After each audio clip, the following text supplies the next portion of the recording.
Hey everyone, hope you're doing okay.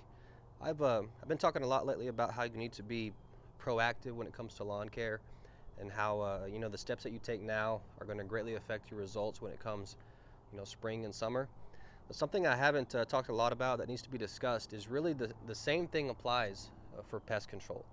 There are a number of steps that you can take around your home and inside your home that can completely prevent pests from ever coming into your home to begin with.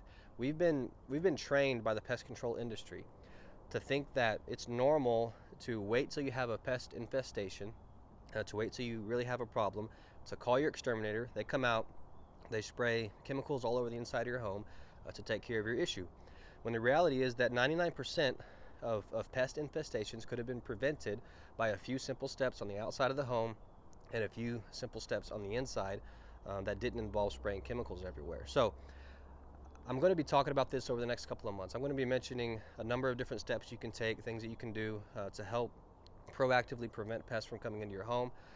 So keep an eye out for these videos, and if you have any questions about it, feel free to comment below. Shoot us a message. We'll be glad to help you out in any way we can. Thanks.